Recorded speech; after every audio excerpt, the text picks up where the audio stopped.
We have Major General Dhruv Katoch, Director, India Foundation, and Group Captain V.N. Jha, Defense and Geopolitical Expert, continuing to stay with us on the broadcast. Thank you so much, gentlemen, for being with us. Look at what's happening right now. We've been saying this for decades. Be it India's High Commissioner to the UK exposing that unholy nexus between terrorists and the Pakistani Army establishment on television channel, or India doing this. This is important, isn't it? We've been talking about how it's important to win the narrative war as much as it to win the war on the battlefield. And this photograph and this right now being taken out and shown to the world will be very important for the world to know what exactly is going on, why India is doing what it's doing. Major Dhruv Katoch. Yes, Krishna. Krishna, in the modern world today, winning on the battlefield is important, yes, but it is equally important to win the narrative war. You can actually win on the battlefield, and then there'll be a perception which can be created that you're losing the narrative. So it is important, and I think this is one place where this particular operation which we have carried out, Operation Sindoor, should be broadcast all over, especially its aftermath. Now, Group Captain Jha made a mention of all the terrorist organizations and very correctly brought out, especially the major ones, which have been targeted.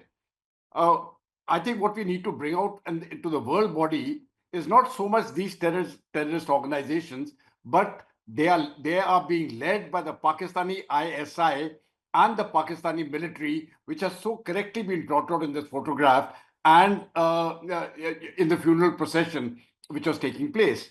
Ultimately, the handlers and the planners of all the operations which have taken place against India, the tools are these terrorist organizations, but the planners is the Pakistan military. Directly, I would blame the DG ISI and the chief of army, the army chief of the Pakistan Army. These two, they need to be brought up and convicted at some point or the other in some international court. I have been saying this repeatedly. They are the brains behind this entire terror organization, and at some point of time, we need to take them out. So if future operations are to be carried out, yes, we will take out some more camps, etc., etc. But I think we need to take out these people also. I have personally held 3 people guilty of what has happened in Pahalgam, starting from the Prime Minister of Pakistan to their Army Chief General Munir and the DG ISI General Malik.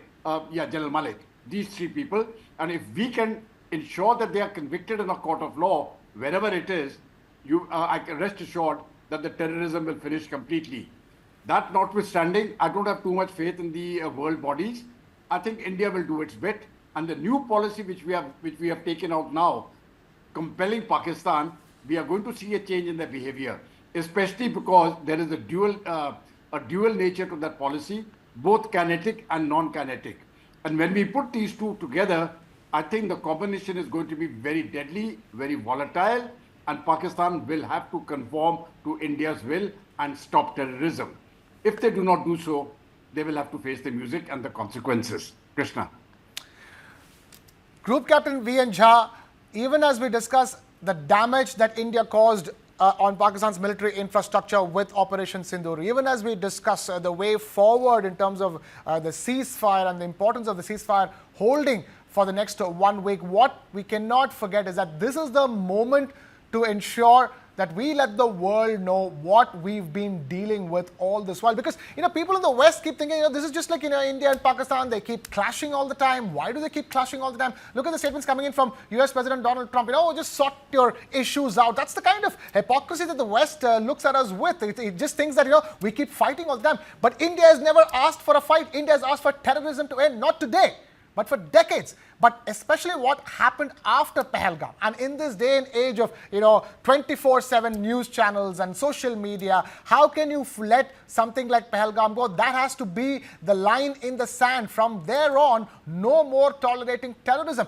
And the fact that the Pakistani military establishment is hand in glove with the terror organizations is something that we've known all along, we've spoken about all along, we've raised it on international platforms time and again, to no avail. To absolutely no avail. Now Pakistan has that IMF bailout in its hand and continues to have these terror nurseries on its soil is something that the world should know. And that photograph that we're putting out again and again, be it to the world media or through the Indian media, that photograph really is the story of the India-Pakistan conflict over the last few decades, isn't it? Absolutely, Krishna, you spoke of hypocrisy. It is hypocrisy at galore. It is visible to the entire world. Yet there is some sort of denial going on the world over. Look, I congratulate the Indian government who are again taking these evidence to the international bodies. But I would like to remind few more things. Where was Osama bin Laden found? Who was protecting them? Leave that. Imran Khan's dialogue with Donald Trump in 2017-18 when he had visited Washington, which is on camera, must be taken to the UN, in which he had acknowledged that on that day, there were 43 jihadi organizations in Pakistan having 30 to 40,000 of the terrorists whom in those crunch days Imran Khan had to feed. This is on camera. So where have they all gone? Look, it is ridiculous for every time for the world bodies or the affected parties to keep on gathering smaller piece of evidence. No, Pakistan is the hub center of terrorism. World knows about it. If there is any terrorist event anywhere in the world, one thread of that investigation comes to the Pakistan. And look, it is ridiculous talking about the world body.